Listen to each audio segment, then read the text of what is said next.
नमस्कार दोस्तों, इस एक्सप्लेनर में आपका स्वागत है। आज हम एक बहुत ही गर्मा गर्म मुद्दे पर बात करने वाले हैं। एक ऐसा नया 5G प्रायोरिटी प्लान जिसने इंटरनेट की दुनिया में हलचल मचा दी है। ये सिर्फ एक प्लान नहीं है, बल्कि भारत के इंटरनेट के भविष्य को लेकर एक बहुत बड़ी बहस है। तो बिना किसी देरी के चलिए सीधे इस मुद्दे में डाइव इन करते हैं। अब जरा इस सिचुएशन की कल्पना कीजिए। आप और आपका दोस्त एक ही कमरे में बैठे हैं, बिल्कुल एक ही नेटवर्क यूज कर रहे हैं, लेकिन आपके दोस्त के फोन पर वीडियो एकदम मक्खन की तरह स्मूथ चल रहा है और आपका फोन बस बफरी किए जा रहा है, चक्री घूम रही है। अब आप सोचेंगे, भाई ऐसा कैसे? एक ही कमरा, एक ही नेटवर्क, फिर ये स्पीड में इतना जमीन आसमान का फर्क क्यों? तो इसका दिलचस्प जवाब छिपा है आपके मोबाइल के रिचार्ज प्लान में। हाल ही में एयरटेल ने अपना एक नया प्रायोरिटी पोस्टपेड प्लान पेश किया है जो 449 रुपीज से शुरू होता है। और इस प्लान का वादा क्या है कि चाहे नेटवर्क पर कितनी भी भीड़ क्यों ना हो, आपको एकदम स्मूथ और बिना रुके 5G स्ट्रीमिंग मिलेगी, मतलब कोई बफरिंग नहीं। लेकिन सवाल ये है कि आखिर ये मुमकिन कैसे हो रहा है? भाग 1, 5G नेटवर्क स्लाइसिंग को समझना।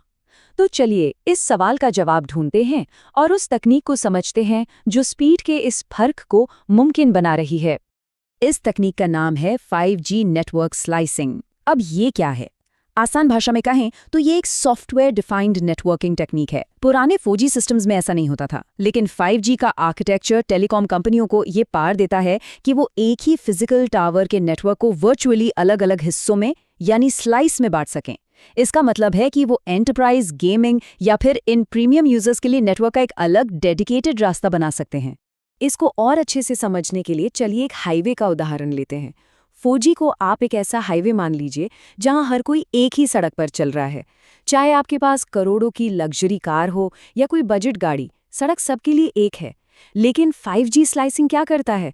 वो उसी एक सड़क पर अलग अलग वर्चुअल लेन्स बना देता है। जैसे VIP लोगों के लिए एक अलग लेन, एम्बुलेंस के लिए अलग और भारी ट्रकों के लिए अलग।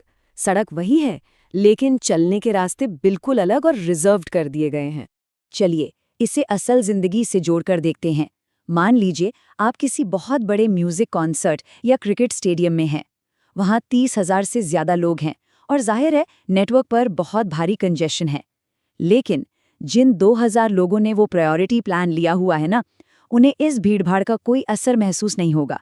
वो इस कंजेशन को आसानी से बाईपास कर लेंगे और उन्हें बिना किसी रुकावट के बेहतरीन वीडियो कॉल्स और सुपर फास्ट डाउनलोड स्पीड मिलेगी। है ना कमाल की बात?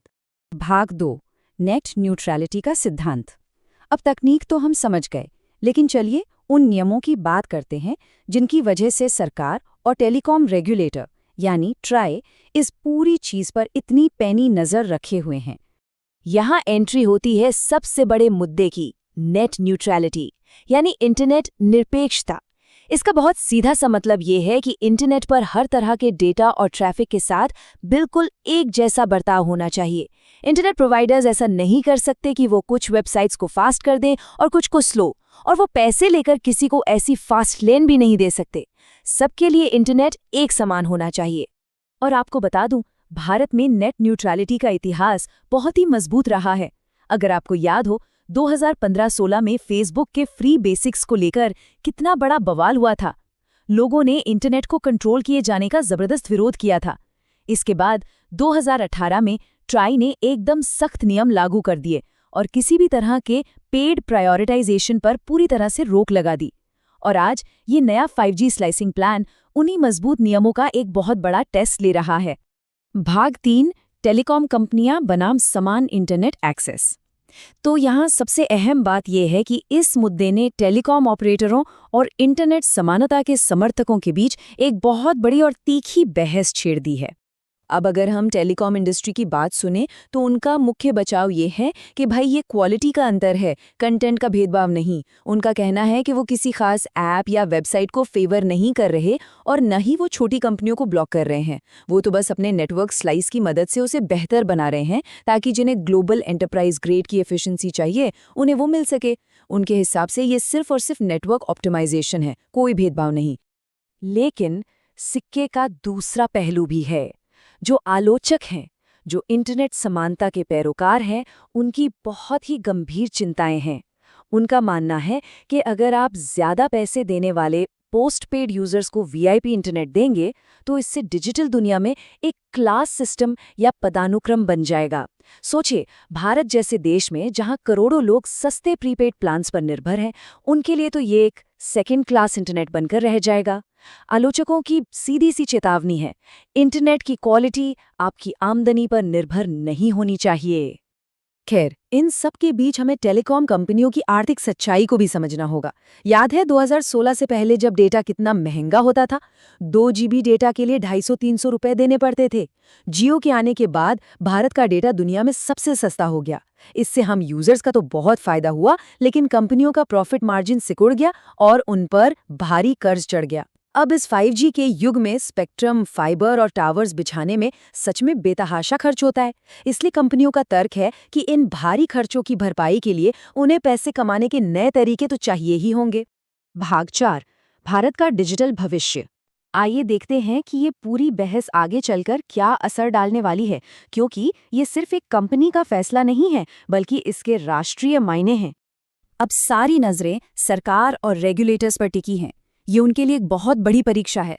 उन्हें ये तय करना है कि क्या 5G नेटवर्क स्लाइसिंग सिर्फ एक जायज़ तकनीकी अपग्रेड है, या फिर क्या ये पिछले दरवाजे से लाया गया गैर-कानूनी पेड प्रायोरिटाइजेशन है, जहां एक्स्ट्रा पैसे न देने वाले आम यूजर्स को खराब नेटवर्क से जूझना पड़ेगा। सच कहूं तो ये बहुत ही नाजुक फैसला होने वाला है। और एक बात मत भूलिए, बाकी की टेलीकॉम कंपनियां भी चुपचाप बैठकर इस पूरे तमाशे को बड़ी करीब से देख रही हैं। अगर ये नया प्रायोरिटी मॉडल सफल हो जाता है और इसे हरी झंडी मिल जाती है, तो आप पक्का मानकर चलिए कि पूरी की पूरी भारतीय टेलीकॉम इंडस्ट्री इसी रास्ते पर चल पड़ेगी। यह भारत के डिजिटल मार्केट के लिए एक बहुत बड़ी मिसाल, या कह लें एक नया प्रेसिडेंट सेट कर देगा। तो इस एक्सप्लेनर के अंत में हमारे सामने एक बहुत बड़ा और गंभीर सवाल खड़ा होता है। आज रेगुलेटर्स जो भी फैसला लेंगे वो सिर्फ 5G तक सीमित नहीं रहेगा। ये फैसले तय करेंगे कि अगले 1 दशक में भारत का 6G नेटवर्क, हमारा AI इंफ्रास्ट्रक्चर और सबसे महत्वपूर्ण, हर नागरिक की डिजिटल समानता कैसी होगी। क्या हम टेलीकॉम कंपनियों के जरूरी निवेश और हर इंसान के लिए समान इंटरनेट के बीच एक सही बैलेंस बना पाएंगे? ये सोचने वाली बात है। इस एक्सप्लेनर में हमारे साथ जुड़ने के लिए बहुत बहुत शुक्रिया। जानकारी लेते रहें और आगे बढ़ते रहें।